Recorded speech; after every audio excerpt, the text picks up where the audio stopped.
ስለ ደረጃ ነው ላወራችሁ ፈልጉት ነገር ደረጃ የቤቱ አይደለም መወጣጫው አይደለም እሱ ሳይሆን ደረጃዎች የሚባል ነገር አለ ስታንዳርድ ስለሚባል ነገር ነው ዛሬ የምናወራውና አንድ ማህበረሰብ በየቀኑ በሚኖረው የእለት በእለት እንቅስቃሴ በግንኙነቶቹ የሚኖረው መስተጋብር ማህበራዊ መስተጋብሩን የሚገዛበት ነው እኛ ሀገር ደረጃዎች መዳይ ባለስልጣን ነበር ከዛ ደረጃዎች ኤጀንሲ ሆነ ከዛ ደረጃዎች መስሪያ ቤት ሆነ መቼም እኛ ሀገር መስሪያ ቤቶች የሚያረጉት ጥምቀት የሥራ ዘርፉ ምንም ላይቀየር ከኤጀንሲ ወደ ኮርፖሬሽን ከኮርፖሬሽን ወደ ባለስልጣን ከባለስልጣን ወደ ሚኒስተር ይላል እሳት አደጋ ራሱ ብርጌድ ነበር ኤጀንሲ ሆነ እሳት ነው አልተቀየረም ግን አንዳንድ ነገሮች ላይ ደረጃ ልናበጅ ይገባል እርግጥ ነው ደረጃ የተበጀላቸው ነገሮችም ደረጃቸው ላይ ከበር ይችላል ይታወቃል ደረጃዎች ወጥተው እነሱ ነገሮች ላይ ከበሩ ይችላሉ አሁን ግን ምናየው ደረጃ ያስፈልጋቸዋል ስለምንላቸው ነገሮች እነግራቸዋለሁ በመጀመሪያ ደረጃ እዚህ ሀገር ውስጥ ደረጃ የሚያስፈልገው ነገር ህትመት ነው መጽሐፍ ታትሞ መጽሐፍ ሲወጣ ምን ማሟላት አለበት አንድ ሰው ሰልፍ ራሱ የራሱ መጽሐፍ ራሱ ላይ ያሳትም ይችላል ሌላውም ሀገር አለ የተለመደ ነገር ግን ለመጽሐፉ ኮንቴንት ላያቢሊቲ የሚባል ነገር አለ የምትወስደው የይዘት ተጠያቂነት ያስፈልጋል ለምጽፈው ነገር ኃላፊነት መውሰድ አለብህ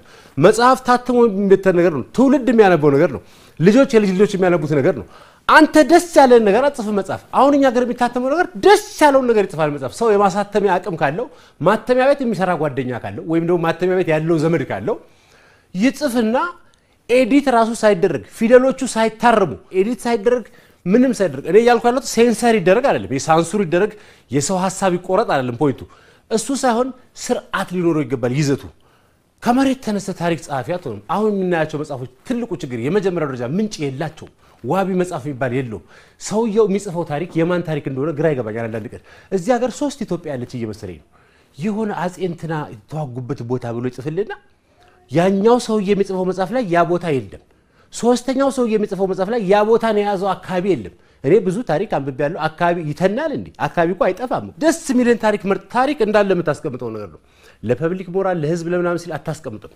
የሆሎካስቱ ታሪክ ሲጻፍ የሁለተኛው ዓለም ጦርነት የናዚ ታሪክ እንዳለ ነው የተጻፈው የሰራት ስራ በሙሉ ተተንትና ነው የተጻፈችው ያን ያህልም ያስኬዳል እውነቱን ነው ታሪክ እውነቱን ነው መናገር ያለበት ያለፈ ነገር ነው ዶክመንት ይደረጋል ለወደፊት መማሪያ ነው መንገድ ነው ታሪክ ድልድይ ነው መሻገሪያ ነው ስለሚባል አሁን ምን ጽፋቸው መጽሐፎች ሽፋኖቹ ራሱ የፊክሽን መጽሐፎቹ በጣም ነው የሚገርመው አንዳንዱ ሽፋን ራቁታን የቆመች ሴት ሽፋን ሊያደርግላል እንደዚህ ምናምን ብላ ራቁታን የቆመች ሴት የንትኗ ምን የሆነ ነገሯ ምናምን የሚል ርዕስ በጣም ለመስማት ራሱ የሚከብድ ርዕስ ያመጣባል ከዛው ጫልፎ ተርፎ ደግሞ ሽጉጥ ጩቤ የሆነ ደም ምናምን ያለው ሽፋን ተደርጎ ርዕሱ ከኛ ጋር ማይሄድ እነዚህ ነገሮች አንድ ሃይ ሚል አካል አያስፈልግም ደረጃ ያስፈልጋል በቃ ልክ አሳታሚዎች ለምሳሌ በአሳታሚ የሚታተም ከሆነ መጽሐፍ አሳታሚዎች መጽሐፉን ሪቪው የሚያደርግ ራሱ የቻለ ባለሙያ አድርገው ይሄ መጽሐፍ እንደዚህ ነው ይሄ መጽሐፍ እንደዚህ ነው የተሳሳተ ትርጉም የሚሰጥ ዲክሽነሪ ሁሉ ይታተማል እዚህ ሀገር የሌለ ነገር በቃ ነገ ጧት እንግዲህ ብሉ ማለት በአማርኛ ቀይ ነው ወይ የሎ ማለት በአማርኛ ሰማያዊ ነው እስኪሉ ድረስ መጠበቅ እኮ አይደለም ይሄ ፖይንት እነዚህ ነገሮች መታየት አለባቸው ኮንተንቱ በጣም ከህዝብ ሞራል ጋርና ከህዝብ ህግ ጋር ከሞራል ጋር ከስነ ምግባር ጋር ደግሞ የተጣጣመ መሆን አለበት የሚጻፈው መጽሐፍ አንዳንድ ምርጥ የወንጀል ታሪክ ምን ላርገው የወንጀል ታሪክ ልቀሰማው ልማርበት እኔ እኮ ግራ ግብት እኮ የሚል ምርጥ የወንጀል ታሪክ አውርቶ ቀርሙ እንዴት እንደዘረፉ እንዴት አድርገው በታናል ውስጥ ሄደው መጨረሻ ላይ ተሳካላቸው ዘረፉና እንደዚህ ብሎ ነጥብ አድርጎ ይጨርሳል ስለዚህ አሁን ከዚህ ምንድነው ሞክሩት ነው እኔ ግራ ግብት ይለኛል በቃ መተረጉመው መጽሐፍ ራሱ ማውቀው አለበት ተጨባጭነት ያለው ይዘት ደግሞ ሊሆን ይገባል ሰውን የሚያቃዥ መሆን የለበትም ሴት ልጅ ለማማለል የሚያስችሉ 16 ስልቶች ይላል ኧረ ተው አንተን መጻፋም በቤቷ ስትማልል እንደው አይታይም ልጆቹ በራሳቸው መንገድ ካማለሉም ካላማለሉም እንሞክረው እንቢም ከተባሉ ዘው ክልቱ ብለ ደግመ የምጠይቅበት አካሄድ አለ እኛ አፈር ሊዘን እኮ ነው እኛ ያቀና ነው እንስራኩ እንደዚህ ቀልድ እኮ አይደለም በማኑዋል ቆይቺን ሶስቷን ላምብብና እጄ ጠብነ ማረጋት ምናምን ብለ ይደት በጥፊ ጠብ አርጋ ተመጣጣለ አንተ የማይሆን ፋውል ያሰራል አንዳንዱ መጽሐፍ በቃ ሌላው ከደረጃ ጋር በተያያዘ ምናወራው የሙዚቃ ክሊፕ ነው ሚውዚክ ቪዲዮ ወይ ተጎዳን በሙዚቃ ቪዲዮ በቃ እዚህ ሀገር የሙዚቃ ቪዲዮ ደረጃችን ሊገልጸን ይገባል ሙዚቃችንን ሊገልጸው ይገባል ከሙዚቃ ቪዲዮ በስተጀርባ በነገራችን ላይ ዲስፕሌይ ሲደረግ ስክሪን ላይ ሲታይ ማንኛውም ነገር ስክሪን ላይ የሚታየው ማህበረሰቡን ይመለከታል እኛ እኮ በግድ እኮ ፈረንሳይ ካልሆነን እኮ ያልን እኮ ነው በግድ ወይ ደግሞ የሌላ አውሮፓ ማህበረሰብ እኛ የኢትዮጵያ ወደዳችሁም ጠላችሁም ሺ ጊዜ ብሰለጥኑ ኢትዮጵያውያን ማህበረሰቦች ነን የሆነ ልክ አለ እማናልፈው መስመር አለ ከፍተኛ የጨዋነት መስመር አለና ይገልጸናል ቪዲዮ ሙዚቃ ቪዲዮ ሊገልጸን ይገባል እኮ ሙዚቃውን ዳንስ የምትዘፍነው ሙዚቃ ይዘቱን ሊገልጸው ይገባል ይዘት ካለው ማለት ነው እሱንም በኋላ መጣበታለሁ ይዘት አለው ወይስ የለውም የሚለው ግን የሚያወራው ዘፈኑ ስለ አገር የልምላሜሽ አይነት ይዘት ነው የሚያወራው ክሊፑ ላይ የምትታየው በጡት መያዣና በዚህ የምታረገው ሴትዮ እንደዚህ የምትለው አሁን ኢትዮጵያ እንደዚህ ምን አስባላት? አሁን ኢትዮጵያ ከመሬት ተነስታ በጡት መያዣ እንዴት ትላለች ኢትዮጵያ? እኔ እኮ ግራ ግብት አለኝ እኮ ምን አገናኘው ልጅ ከኢትዮጵያ ጋር? በነገራችን ላይ በኢትዮጵያ ወንጀለኛ መቅጫ ግን ቢሆን ይሄ ፖርኖግራፊክ የሚባል ወይም ወሲብ ቀስቃሽ የሚባል ይዘት ያላቸው ፖስተሮች፣ ቪዲዮዎች እንደዚህ ነገሮች በአደባባይ መለጠፍ አይቻልም ይላል። ክልክል ነው እኮ። ችግሩ ምንድነው? ወሲብ ቀስቃሽ ምንድነው የሚለውን ወንጀለኛ መቅጫ አላስቀመጠውም። በሷ ውስጥ ነው ጨዋታው ያለው። ይሄ ነገር እኮ እንደዚህ አይደለም ከስነ ምግባር ጋር ይጣረሳል። ሌላ ነገር ቀስቃሽ እንትን ነው ምናምን ብትል ይሄ ምኑ ነው ቀስቃሽ ምናምን ቢልህ ከሰውየው ጋር ምንድነው ይሄ ወሲብ ቀስቃሽ የሚለው ዴፊኒሽን ምንድነው የሚለው ነገር ስለሌለን ከሰውየው ጋር ልትከራከር ነው። ይሄ ነው እንዴ ይላል። እንዴ ይሄማ ነው አይደለም በቃ እኔ ቀሰቀስብኛል። ምንድነው አንተ ስነ ስርዓት አድርገን ትበልኝ ትላለህ። በቃ እንደ ግለሰብ እኮ ነው ከተቀሰቀሰ ነው። ሰብሰብ ብንልስ እኔ የእንትኑ የሙዚቃ ክሊፑ ነገር በቃ ችግር አለና ከዚሁ ጋር ተያይዞ ማስታወቂያዎችም እንደዚህ ደረጃ ይቀመጥላቸው። ማስታወቂያዎቻችን እንደዚሁ አይነት ሌላ ወሲባዊ ነገር ቀስቃሽ የሆነ ይዘት ያላቸው ማስታወቂያዎች የማህበረሰብን ጨዋነትና ሞራል በሆነ መልኩ የሚነኩ የተጋነኑና ሊጨበጡ የማይችሉ ህልም የሆኑ ማስታወቂያዎች ይተላለፋሉና የማስታወቂያ አዋጅ አለን። አፎ ውስጥ ሲያስገቡት በእዝነ ልቦናው ፓሪስ የሚወስዶ ይላል። ፓስታ እኮ ነው እኔ እዝነ ልቦና ፓሪስ ስነ ልቦና የሚል ቃል ለአንድ ጉርሻ ፓስታ እንደዚህ አይነት መቀላቀል አሁን አያስፈልግም። የጣሊያን ሳይንቲስቶች የአመራረት ሂደቱን ከሮም ሆኖ በሳተላይት የሚከታተሉት ፓስታ ይላል። ፓስታው ላይ የሚጨምረውን እሴት እስቲ ንገሩኝ እንደው በፈጠራችሁ። በሳተላይት አይደለም ለምን ከጨረቃ ላይ ሆኖ አያዩትም? አንድ ድስት ፓስታ ነው። ምንድነው የሚፈጥርልኝ ለኔ? አሁን ይሄ ማስታወቂያው ምንድነው? አጓጉል ግነት ይባላል። ይሄ በቃ ከዚህ ከኢንዱስትሪ መንደር ከሲመረት ፓስታ የጣሊያን እንትርጮ ባቢኔ ፓስታ ሲከታተሉ ፋራን እንዴ ነው ያለኛ። ደረጃ እኮ ስላልተበጀለት ነው ለማስታወቂያው። አንድ ሰው ለሚያስተዋውቀው ነገር ሎያል አለመሆኑ፣ ታማኝ አለመሆኑ። ዛሬ ሳሙና ያስተዋወቀ ሰው ነገ ጧት ጨው ያስተዋውቃል። ከነገ ወዲያ ጨው አስተዋውቆ ሲጨርስ ዘይት ያስተዋውቃል። የኑግ አስተዋውቆ እንደገና ደግሞ የማሙሽ ዘይት ቀበሌ ሞቀውን ደግሞ ያስተዋውቃል። ከማሙሽ ወደ እንትን የማታየው ቦታ የለማ። የዝማሬ ማስታወቂያ ላይ ጨብጫቢ ሆኖ ይመጣል። የባንክ ማስታወቂያ ላይ ሳምሶናይት ይዛል። እንደዛ ብለ ያወቀው ሰውዬ በነጋታው ደግሞ ጋራጅ ሆኖ እንትን ስር ደግሞ ታገኘዋል። ይሄ ሰውዬ ምንድነው ያስብላል። በቃ ደረጃ የለም፣ ስታንዳርድ የለም፣ አልተቀመጠም ለማስታወቂያ። እኛ ሀገር መሃል አብዮት አደባባይ የማዕት ተማሪዎች የሚያልፉበት ጠዋት ስንት ሰው ስራ የሚሄድበት ስንት ሰው በሌሊት ተነስቶ ስፖርት የሚሰራበት ከተለያየ ነገር ታቀበው ልጆቹ አንዳንድ ነገር አናረግም ብለው በመታቀብ ስፖርት እየገነቡ ራሳቸውን እየገነቡ ባሉበት ሰዓት ሌሊት ተነስታ ቤት አደባባይ አንተ ፑሻፕ እየሰራ ይያል ቀና ብለህ ስታየው ባለ ክርክሩ ጥልቅ ዜማ አለው ይላል። ተስፋ ትቆርጣለህ። በቃ ምን ማለት ነው? ወይ ነገር ይሆን አድርጉት ለፎቶ ተነስታችሁ ለጥፏ እሱ እኮ ነው የቀረው እኮ በቃ። ይሄ አሁን ከዚህ ጀርባ የሚታየው ምንድነው? ኢትስ በጣም ሞስት ፖርኖግራፊክ አገላለጽ ነው። በቃ ፖርኖግራፊክ አገላለጽ በማይታመን ሁኔታ እድሜያቸው ያልደረሱ ህፃናትን ሁለቱም ጾታ ላይ ያሉ ሰዎችን ይሄ ወሲባዊ ትንኮሳ ማድረግ ጥቃት የመፈጸም ነገሮች ለሰሚም ግራ የሆነ ከኛ ማህበረሰብ ባህል ወግና ልማድ ሃይማኖት እምነት ጋር የማይገናኝ ነገር እየሰማን ነውና በአብዛኛው ሰዎች ትኩረት እያደረጉ ያሉት ህጉ ከፍ ይበል ነው። ህጉ ይሻሻል፣ ህጉ ጠንካራ ይሁን፣ ህጉ ደካማ ስለሆነ ነው እነዚህ ድርጊቶች እየተበረታቱ ያሉት የሚባል ነገር አለ። እኔ የተለየ ፐርስፔክቲቭ የተለየ እይታ አለኝ። በነገራችን ላይ ህጉ ጠንካራ ይሁን አዎ ይሁን፣ ዞሮ ግን ህጉ ጠንካራ መሆኑ ብቻ ይሄንን ድርጊት አያቆመውም። ክቡራን ህጉ ጠንካራ መሆኑ ብቻ ሳይሆን እኛ ምን ነክቶን ነው እዚህ የማህበረሰብ የዝቅጠት ደረጃ ላይ የደረስነው? ምን ነክቶን ነው? በምን ተአምር ሲታሰብ አንድ ጨዋ ኢትዮጵያዊ አበሻ አባት አሳዳጊ የመስሪያ ቤት አለቃ ጋርዲያን ጠባቂ ተንከባካቢ እንዴት በስሩ ባለች ህፃን ያውም እድሜዋ ድረስ ልጅ ላይ እንደዚህ ነገር ያደርጋሉ? ጨዋነታችንን ምን በላው ነው? የማህበረሰብ እንቅስቃሴና ጩኸት የሚያስፈልገው እዚህ ላይ ነው። ጩኸት ያስፈልጋል። ህግ ብቻውን ኢንስትሩመንት ነው። ህግ ብቻውን መቅጫ ነው። አለቀ። ትፈርዳለህ፣ ትቀጣለህ፣ ሰውየውን ትሰቅለዋለህ ከፈለክ ፋይን። የሚቀጥለው ሰው ያደርገዋል አያደርገውም? ግጥም አድርጎ ያደርገዋል። በድሮ በኤንሸንት ግሪክ ይባላል ሰዎች መሐረም ያደርጉ ነበር አሉ። ደረት ላይ መሐረም ይደረጋል። የክላስ ምልክት ነው፣ የሀብት ምልክት ነው። መሐረሙ ሐር ነው ይባላል። መሐረሙ በወርቅ እንትን የተንቆጠቆጠ ይባልለታል። መሐረሙ ይሄ የክብር ምልክት ነው። ያንን መሐረም መስረቅ በአደባባይ በስቅላት ያስቀጣ ነበር አሉ። እንደ ታሪክ ነው ነገራቸው። ያስቀጣ ነበርና ሁሉ ጊዜም እሁድ የስቅላቱ ስነ ስርዓት ሲደረግ በዛ ትኩረት ተስቦ ስቅላት ስነ ስርዓቱ በሚታይበት ቦታ ላይ መሐረም ይሰረቃል። እንደዚህ አይነት ቅጣት ድርጊትን ከምንጩ ማድረቅ ነው እንጂ ማስተማር አይደለም።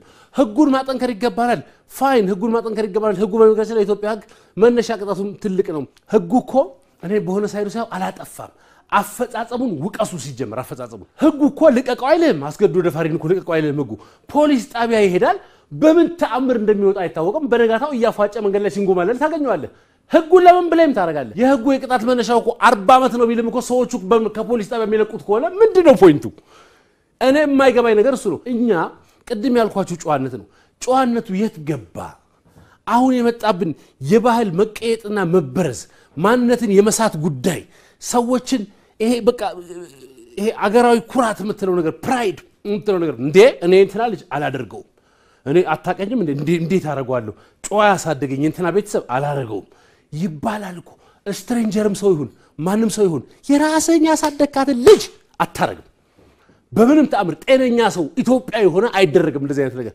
ይሄንን ነው ማጠንከር ያለብን ጄነሬሽኑን መቅረጽ ያለብን ትውልዱን መቅረጽ ያለብን ይሄ ነው ነውረኝነቱን አግዝፈን ነው ማጠንከር ያለብን ነውረኝነቱ እኮ አልገዘፈም እኮ አይገርማችሁም አልገዘፈም እኮ ነውረኝነቱ አስገድዶ የደፈሩ ሰዎች ብዙዎቹ በፖሊስ ቁጥጥር ስር ይያዛሉ ሲምፕሊ አይሻሹም ሁሉ እንደ ኖርማል ነገር ነው የሚያዩታ ምንም አልገረማቸውም እኮ የሰረቁ እኮ አብዛኞቹ አይያዙም እኮ በነገራችን ላይ የዘረፉ ሰዎች አብዛኞቹ አይያዙም ነብስ ያጠፉ ሰዎች አብዛኞቹ አይያዙም ከነብስ ማጥፋት በላይ የሆነ ድርጊት ነው ይሄ ድርጊት እነዚህ ግን ቤቱ መጥቶ ፖሊስ ምናምን ነው በስነ ስርዓት ቆሞ ፎጣውን ጣል አድርጎ ተከሻው ነው የተያዘ ሰው አለ ቤቱ ቆሞ ልክ ጀብድ እንደሰራ ሰው እንደዚህ አይነት የመደነዝ የመጨረሻው የበቃ የመደፈን ደረጃ ላይ መድረስ ማለት በጣም እንደ ማህበረሰብ ከባድና ሊያስፈራን የሚገባ ነገር ነው ምን ያህል ድርጊቱን ተራ ነገር አድርገው እንዳዩት የሰው ህይወት አበላሽተው ነገ አገር ልትመራ የምትችል ምናልባትም የሁላችንንም የአገራችንንም ታሪክ ከናካቴው መቀየር ወደ ሌላ ዓለም ማስገባት የምትችል ልጅ ታዳጊ ልጅ ነው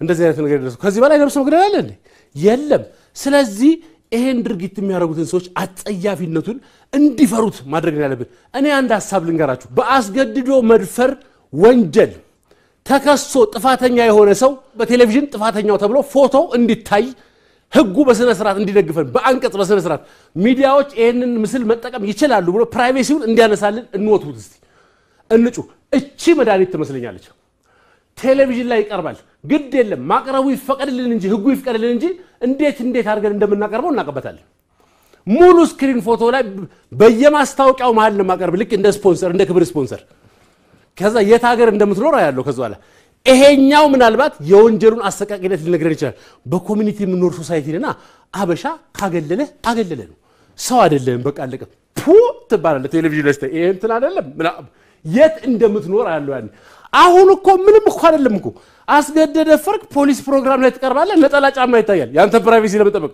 ነጠላ ጫማ ያለ ይደፍ ምን እንትን ሸበጥ ገበያ ነው እንዴ ነጠላ ጫማ ምታሰይ ፊቱን ነው ኮንፈልገው ሰውየው ፊቱ ብለርዶ ተርጎ ልክ ፕራይቬሲው እንዳይነካ በቃ ኤግዘርቤሽ ተያዘው ሰው ይመስል ማህበረሰቡ እንዳያገለው ወየው ነገር ያለ ይመስል ደፍሩ ያን የሚያክል ወንጀል ሰርቶ ስለዚህ ይሄ ፕራይቬሲው ተጠብቆለት ማንነቱ ሳይታወቅ ስሙንም እርግጠኛ አይደለም በነገራችን ላይ በአፈጻጸሙ በህግ አፈጻጸሙ በዚህ ዙሪያ ባለው አልተማመንበትም እኔ ጭራሹንም እነዚህ ሰዎች አስገድዶ ደፋሪዎች የሚሰጣቸው ትሪትመንት አልቀበለውም ያናድደኛል ትሪት መደረግ የለባቸውም ጭራሽ ልክ ተቀማጥሎ ስሙ ከቨር ተደርጎ ፎቶ ኦፍ ብለር ተደርጎ ቀርቦ እስር ቤት ይገባል በመልካም ጠባይ ስላሳየ ይላል እንደዚህ አይነቱ አውሬ መልካም ጠባይ ስላሳየ 4 አመት ይቀነስለታል እንትን ተደርጎለት ይደረግለትና ከዛው ላይ ወጣ ይላል ከዛው ላይ ወጥቶ ከማህበረሰቡ ጋር ተቀላቀለ ሴክስ ኦፌንደር የሚባል ነገር አለ ውጭ ሀገር እንደዚህ አይነት ጥቃት የፈጸመ ማለት ነው ወሲባዊ ጥቃት የፈጸመ ልጆች ላይ ፈጸመ ይታወቃል እኮ የቀጠርከው ሰው የሴክስ ኦፌንደር ነው ይላል አሰሪ ጥንቃቄ ይደረጋል አከራይ ያቃሉ ካከራዩ ነው እሺ ብሎ ያውም ይሄ ሁሉ ነገር ተርጎ ይታወቅባል እኛ ሀገር እኮ እንደ ኖርማል ሰው ኮትና ክራባት አድርገህ ትወጣለህ ማረሚያ ቤት እኮ ቆይቷል ትንሽ አመት አሳልፏል ጭራሽ መከበሪያ ይሆናል ምንድነው ማረሚያ ቤት ምን አይነት አሰራር ነው ሰውየው ልክ እንደተፈረደበት የተጠረጠረ ሰው በህግ ካልተፈረደበት በስተቀር ወንጀለኛ አይባልም እሱ ይከበር ተፈርዶበት በዚህ ነገር ጥፋተኛ የተባለ ቀን ግን በሚዲያ ይቅርብ የሚለው ነገር ህግ ያግዘን በዚህ ኬስ በዚህ ጥፋተኛ የተባለ ሰው በሚዲያ ቀርቦ ለህዝብ ይታይ ተብሎ ይሄ አንቀጽ ይጣልን ይሄ ነገር ይደንገግልንና ከዛው አለ ነገር ለዚህ እንጩ ይልቅ ቅጣቱን 20 አመት ማድረግ ሶሉሽን ያለው አይመስለኝም 50 አመት ማድረግም ሶሉሽን ያለው አይመስለኝም ሰዎች አሜሪካ ሀገር ኤሌክትሪክ ቸር ላይ እንደዚህ ጭርር ብለ ተንጠቅበው የምትሞትበት የሞት ቅጣት የሚፈረድባቸው ስቴቶች አሉ ሳውዘርን ስቴትስ ቴክሳስ አላባማ ማት ስቴት አለ እንደዛ ይፈረድበት ዘ ፖይንት ኢዝ የሞት ቅጣት የሚያስቀጣው ወንጀል የሚሰራው በብዛት ግን ቴክሳስ ቅጣቱም ያለው እዛው ሞት ቅጣት ስለተቀጣ ብቻ ሰው ወንጀል ከመስራት ወደ ኋላ አይልም። የጨዋነቱን በሚመለከት ግን የማህበረሰብ ባለሙያዎች፣ ትልልቅ ሰዎች፣ እናቶች፣ አባቶች፣ የሃይማኖት አባቶች እባካችሁ አሁንም ልትሰሩበት ይገባል። ይሄ አሰቃቂ ወንጀል እንደ ስሙ እንደምንሰማው ሳይሆን ኖርማሊ መነሻው ምንድነው? ምን አይነቱ ሰው ማን ያሳደገው ምን አይነት ቤተሰብ ያሳደገው ሰው ነው ይሄን ነገር የሚፈጽመው ይባላል። በብዛት እኮ ቸልተኛ ሰዎች አሉ፣ ምንም ነገር የማይመስላቸው ሰዎች አሉ። እነዚህን ሰዎች እያየን አልፈናል ሁላችንም። ባህላችን ተበረዘ፣ ተቀየጠ። ጨዋነት የሚባለው ነገር ጠፋ፣ ቀልብ ራቀን እኮ ሲጀመር። ማንም ሰው ማን ምን እንደሆነ የማያውቀው ኢትዮጵያዊነት የሚያሸማቀው ነው። እኛ እኮ ኢትዮጵያዊነት ምን ነው? የሆነ አረንጓዴ ቢጫ ቀይ ጀርባችን ላይ ማህተም ተመቶብን ተወልደን እኮ አይደለም። ኢትዮጵያዊነት እኮ እሴቱ ዋናው መገለጫው እኮ ጨዋነቱ ነው፣ አክብሮቱ ነው። ቤተሰቤን አዋርዳለሁ አገሬን አዋርዳለሁ ብለ መሳቀቁ ነው እኮ ኢትዮጵያዊነት ማለት። ዝም ብለ እንዳመጣል ከአፍ ጀምረ ከእግር ጀምረ ያሻ ቦታ እየሄድክና ያሻ ነገር እየነካካ የሆነ የማይገባበት ቦታ አለመግባቱ ነው ኢትዮጵያዊነት ማለት። ክብር፣ ጨዋነት፣ ስነ ስርዓት የሚባለው ነገር እኮ ነው። የት ሄደ? የትም የለም። ማን ቴኬር አደረገው እስከዛሬ ድረስ? ማን ዞር ብሎ አየው? ሁላችንም እንወቀሳለን በዚህ ደረጃ እኮ። አሁን ከዛ ጀምረን እጃችን ላይ ያሉ ልጆች በዛ ደረጃ መገንባት ያለብን፣ ጨዋነቱን መስበክ ያለብን። ሚዲያዎች ኃላፊነት አለባችሁ። እነዚህ ነገሮች የሚወቅሱ ፕሮግራሞች ማዘጋጀት እኮ አለባችሁ። በፊት እኛ አማርኛ ስንማር ምንባብ የሚባል ነገር ነበር። ምንባብ ማለት ያው ታነባለ። ምንባቡ ሊሆን የሚችለው ምንድነው? ገንቢ፣ ልጆችን ሊያዝናናቸው የሚችል በቃላቸው ሊይዙት የሚችሉ ቀለል ያለ ምንባብ ነው። ከዛ ምንባብ ተነስተ መልመጃ ጥያቄዎች ይወጣሉ። የመልመጃ ጥያቄዎች ይወጣሉ። እኛ አምስተኛ ክፍል ሆነን የቡልቻ ልብ አለ ምንባብ፣ ስለ አብዲሳ አጋ ታሪክ አለ፣ ስለ ዘራይ ድረስ ታሪክ አለ። አጣፍጠው ነው ታሪኩን የሚያቀርቡት። አብዲሳ አጋ እንደዚህ አድርጎ ዘራይ ድረስ በዚህ እንደዚህ ብሎ አብዲሳ ጣሊያን ሀገር ከእስር ቤት ሲያመልጥ አንሶላ ቀጣጥሎ እንደዚህ አድርጎ እንደ ተረትም እንደ ጅብድም ነው ልጆች ሆነን የምናየው። ተመስጠት አነባል። በዛው ደግሞ ለሀገር ትልቅ ዋጋ የከፈሉ ሰዎች እነማን እንደሆኑ እኔ አብዲሳን ታሪክ እስከዛሬ ድረስ አረሳውም። ያን ያነበብኩትን ቴክስት ቡክ ከነ ምስሉ ከነ ቴክስት ቡኩ ትዝ ይለኛል። ለልጆች የሚስብ አይነት አቀራረብ ያለው ምንባብ ነው የምናቀርበው ቴክስት ቡኮቻችን ላይ ስናቀርብ። አሁን የአምስተኛ ክፍል ቴክስት ቡክ ባለፈው ቀጥታ ለማንበብ ስከፍት የመጀመሪያው ምንባብ ማለት ነው። ይሄ እንግዲህ አምስተኛ ክፍል ነው።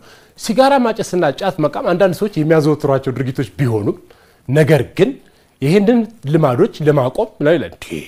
ርዕስ ጠፍቶ ነው። አሁን የአምስተኛ ክፍል ተማሪ ስለዚህ ኢሹ ማወቅ ምን አስፈልገው?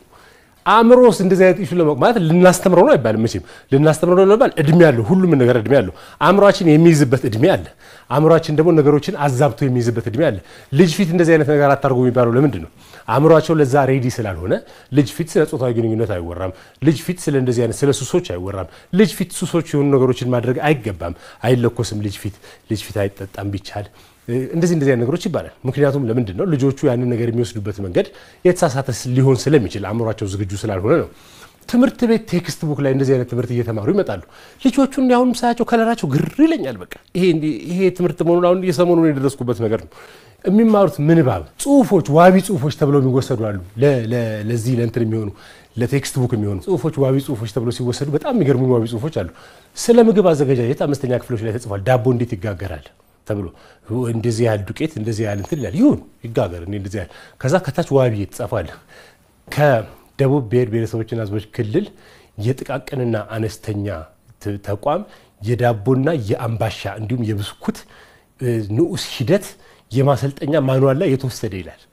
እንዴ በአምስተኛ ክፍል እድሜው ገና ምን ነው ልጅ እንደዚህ አላዩ ላይ ይሄን ሁሉ ነገር ተከምሮበት። እነዚህ አምስተኛ ክፍል ልጆች እኮ ዳቦ ጋጋሪነት አይደለም እኮ የሚማሩት ቤዚክ አይዲያውን እንዲይዙ እኮ ነው። how it is made ሶርሶቹ የሚወሰዱባቸው ነገሮች ሰንደቅ ጋዜጣ ዌብሳይት ከሰንደቅ ጋዜጣ ዌብሳይት ላይ ከጋዜጣ ላይ ተወስዶ እንደ ቴክስት ቡክ ካሪኩለም ይደረጋል። ሜዲካል የግንቦት ምናምን እትም ይላል። ስለ ሮድ ትራፊክ አክሲደንት እና ስለ ኢመርጀንሲ አደጋዎች ያወራሉ። ሜዲካል ጋዜጣ ወይ መጽሔት ከሁለት አንዱ እንግዲህ የግንቦት 1999 እትም ሶርስ ጠፍቶ ነው። እኔ ከታይም መጋዚን ላይ ወይ ከኒውስዊክ ላይ ተወስዶ የአሜሪካ ነገር ወይ የእንግሊዝ ሀገር ካሪኩለም ውስጥ የገባ ትምህርት ሰምቼ አላውቅም። አቅማቸውንስ ያገናዘበ ነው ወይ? 4 5ኛ ክፍሎች አሁን ከትምህርት ቤት ሲወጡ ሳያቸው ልጆቹ ግር ማለት ነገር የመሰላቸት የሆነ ውጥኑ ያልተሳካለት ሰው የመምሰል በቃ ከትምህርት እኛ እኮ በፊት ከትምህርት ቤት ስንመጣ እየፈነጠዝን ነው እኮ መጣው መንገድ ላይ እየተላፋን ጀላቲ ምናምን እየተመጠጠ ምናምን እኮ። አሁን ልጆቹ ቦርሳውን ይዘው በቃ በትካዜ እኮ እንዴት አይተክዙ ልጅ ስለ አዳል ሱልጣኔትና ስለ ዳባት መንግስት በአራተኛ ክፍል እድሜያቸው እየተማሩ የዳባት መንግስት ታሪክ እኮ ያስተግሳል እኮ ራሱ የአዳል ሱልጣኔት እና የኢትዮጵያ ንጉሶች ታሪክ የኢትዮጵያ ነገስታት የድሮ ታሪክ ትልቅ ሰውን ያስለቅሳል እንኳን ህፃን ልጅ አይደለም ቀርቶ